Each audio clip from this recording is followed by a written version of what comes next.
ओम सादर नमस्ते जी। आप सबका हार्दिक स्वागत है हमारे चैनल आर्य टू आर्य में। आइए आज अपनी वैदिक कक्षा का फिर से आरंभ करते हैं। हम आज का हमारा विषय रहेगा राम नाटक, अर्थात ये जो आज वर्तमान में जगह जगह पे रामलीला हो रही है, अर्थात क्या इसको रामलीला कहा जा सकता है या ये फिर नाच लीला है। आइए इसको समझने का प्रयास करते हैं। जो ये जगह जगह पे प्रभु श्री राम जी का चरित्र बना के लोगों को बैठा दिया गया है, क्या ये व्यक्ति राम और सीता, देवी सबरी और हनुमान के पात्र बनने के योग्य है, या आप अपने महापुरुषों का अपमान करने के लिए ये सब स्वांग रचते हैं। ये जो कार्यक्रम होता है इसके अंदर या तो अश्लीलता परोसी जाती है या फिर केवल मनोरंजन। किसी भी व्यक्ति के पास इस रामलीला से, इस नाच लीला से कोई भी ज्ञान नहीं होता। अर्थात यदि मनुष्य को ज्ञान कहीं से प्राप्त होता है तो वह है पुस्तक है। लेकिन हिंदू समाज एक ऐसी कौम है जिसके पास ना जाने इतनी सारी मूर्तियां हैं, लेकिन घर में इनके एक ग्रंथ नहीं मिलता। आइए समझने का प्रयास करते हैं, क्या ये रामलीला है या नाच लीला है। सर्वप्रथम हम जानने की कोशिश करते हैं श्री रामचंद्र के बारे में। श्री रामचंद्र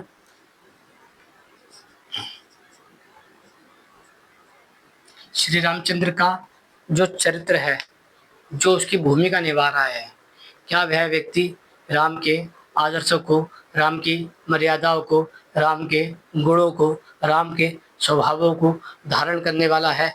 यदि वह व्यक्ति वैसा नहीं है तो किसने यह अधिकार दिया कि वह हमारे प्रभु श्री राम का वेशभूषा धारण करके और उन्हें इस प्रकार के स्वांग में डाले? आइए समझने का प्रयास करते हैं कि श्री रामचंद्र जी हमारे कैसे आदर्श व्यक्ति थे। सर्वप्रथम शब्द आता है एक, उसको कहते हैं वेदज्ञ। अर्थात श्री रामचंद्र जी वेदज्ञ थे, अर्थात वह चारों वेदों को जानने वाले थे। वह वेद के साथ में व्याकरण आदि को जानने वाले थे। वह धर्म नीति को जानने वाले थे। वह सत्य नीति को जानने वाले थे। वह न्याय शास्त्र को जानने वाले थे। वह योग शास्त्र को जानने वाले थे। वह परोपकारी थे। वह सज्जन थे। वह संस्कारवान थे। वह सत्य को सत्य और असत्य को असत्य कहते थे। न्याय को न्याय और अन्याय को अन्याय कहते थे। मानवता को मानवता और दहशत को दहशत कहते थे। अर्थात वह एक अद्वितीय उस लक्षण के प्राणी थे जिसकी हम कल्पना भी नहीं कर सकते। लेकिन आज नाच लीला जो कराई जा रही है उसके अंदर जिस व्यक्ति को श्री रामचंद्र का वेशभूषा बैठाकर राम बना दिया गया है, क्या वह राम बनने योग्य है? क्या वह वेद को जानता है? क्या वह सत्यवादी है? क्या वह न्यायकारी है? क्या वह परोपकारी है? क्या वह सज्जन है? क्या वह संस्कारवान है? क्या वह विद्यावान है? क्या वह ऐसा है जो आप्त पुरुष के लक्षण होते हैं? यदि इनमें से उसके अंदर एक भी गुण नहीं है तो यह अधिकार उसको किसने दिया कि आप हमारे प्रभु श्री रामचंद्र का वेशभूषा धारण करके और उन्हें अपमानित करें? यदि ये समय आपने वैदिक काल में, राम काल में किया होता तो आप सभी लोगों को मृत्युदंड की सजा होती, एक आप्त पुरुष की निंदा करने के कारण। वेद कहता है यदि कोई मनुष्य आप्त पुरुष की निंदा करता है तो वह नष्ट हो जाता है या उसको नष्ट कर देना चाहिए। हमने अपने स्वार्थ में, लालच में, मनोरंजन में और इच्छाओं पूर्ति के लिए किसी भी व्यक्ति को राम की वेशभूषा बना के केवल एक स्वांग का, खिलावे का, खेल का, मनोरंजन का पात्र बना दिया। आज संसार में राम को इस रूप में माना जा रहा है कि जिसकी आप कल्पना भी नहीं कर सकते हैं। दूसरा, देवी सीता। देवी सीता का जो चरित्र है वह बड़ा उत्तम, बड़ा संस्कारवान, बड़ा विद्यावान है। क्या जिस स्त्री को या जिस किन्नर को आपने देवी सीता का रूप बना रखा है, क्या वह देवी सीता बनने के लायक है? क्या वह उनकी वेशभूषा धारण करने के लायक है? क्या वह उनका नाम धारण करने के लायक है? ये सब हमने अपने मनोरंजन के लिए, अपनी अश्लीलता के लिए, अपनी इच्छा पूर्ति के लिए स्वांग रचा और अपने देवी देवताओं को अपमानित किया। देवी सीता एक वेदज्ञ थी, अर्थात वह वेदों को जानने वाली थी, वह विद्याओं को जानने वाली थी, वह संस्कारी थी, वह सरल स्वभाव वाली थी, वह न्यायप्रिय थी। क्या वह घटनाएँ या ये गुण कर्म स्वभाव उस पात्र में है जिसको आप देवी सीता बना रहे हैं? वह तो ठीक से स्त्री भी नहीं है।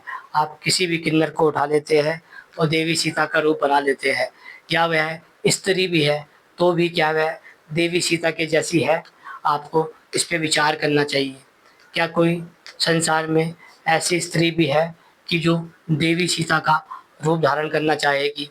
यदि कोई व्यक्ति या कोई स्त्री या कोई पुरुष वेदज्ञ है, सत्यवादी है, न्यायप्रिय है, परोपकारी है, सज्जन है और संस्कारवान है, तो वह ऐसा ऐसा व्यक्ति जीवन में कभी भी, स्वयं कभी भी वह राम का रूप कभी धारण नहीं कर सकता, क्योंकि वह ये जानता है ऐसा करना श्री राम जी का अपमान है और मैं उस लायक नहीं हूँ कि मैं उनका पात्र बन सकूँ। वैसे ही जो स्त्री वेदज्ञ है, वेद को जानने वाली है, संस्कारवान है, सरल स्वभाव वाली है और न्यायप्रिय है, वह व्यक्ति भी, वह स्त्री भी संसार में कभी भी देवी सीता का रूप धारण नहीं करेगी, क्योंकि वह जानती है यदि मैंने देवी सीता का रूप धारण किया तो यह उनकी निंदा और अपमान कहलाएगा, जबकि ऐसा करना बिल्कुल ही गलत है। आइए अब बात करते हैं देवी सबरी की। देवी सबरी, जब हम पंपा वन की तरफ जाते हैं रामायण के अंदर, तब पंपा वन में हमें देवी सबरी दिखाई देती है। देवी सबरी की आयु लगभग लगभग 70 से ऊपर 80 या 90 के आसपास दिखाई गई है।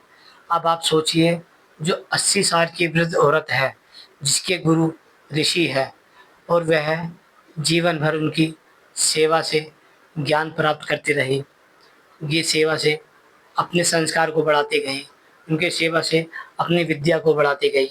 जो स्त्री वेदज्ञ हुई, तपस्विनी हुई, सिद्ध योगिनी हुई, सरल स्वभाव वाली हुई और संस्कारी हुई, ऐसी स्त्री को क्या कोई ऐसा व्यक्ति है जो इसको पात्र को धारण कर सकता है? आप विचार कीजिए और निर्णय कीजिए, क्या संसार में इस समय इस आयु की कोई ऐसी स्त्री है जो ऐसे ऐसे गुणों को धारण कर सकती है?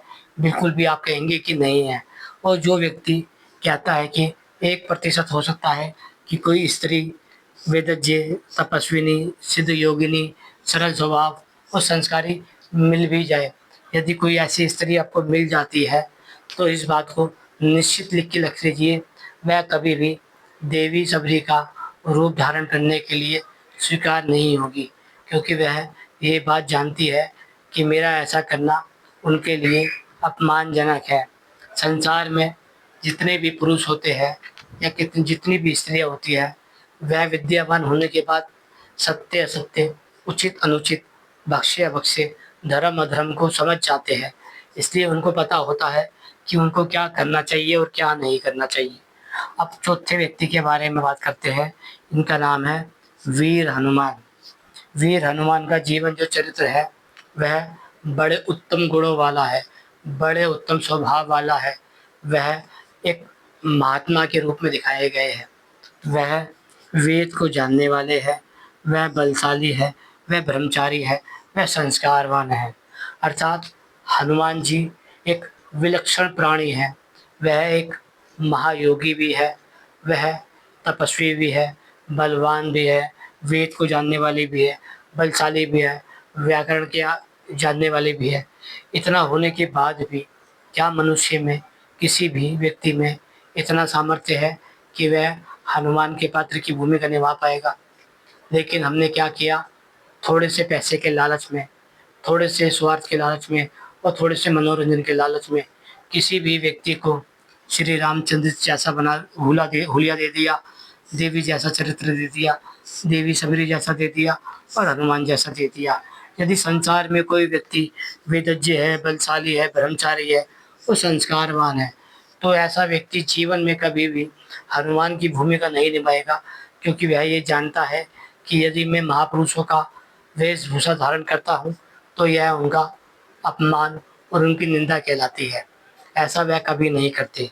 आइए अब बात करते हैं कि ये जो हर साल आप रामायण करते हैं, या जिसे आप राम नाटक कहते हैं, रामलीला कहते हैं, या नाचलीला कहते हैं, इसको समझने का प्रयास करते हैं। आज उज्जैन में लगभग कई लोगों का मानना ये है कि रावण की को नहीं फूकना चाहिए, अर्थात दशहरे वाले दिन रावण को नहीं जलाना चाहिए। आइए समझते हैं इस बात को। जब लोग कह रहे हैं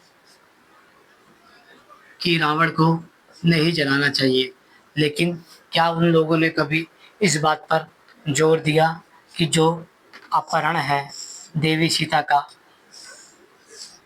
जिसे आप हर साल अपने मनोरंजन के लिए, अपने स्वार्थ के लिए, अपने सुहाग के लिए, अपनी इच्छा पूर्ति के लिए हर साल किसी को देवी सीता का रूप देते हैं और हर साल उसका अपहरण कराते हैं रावण के हाथों से।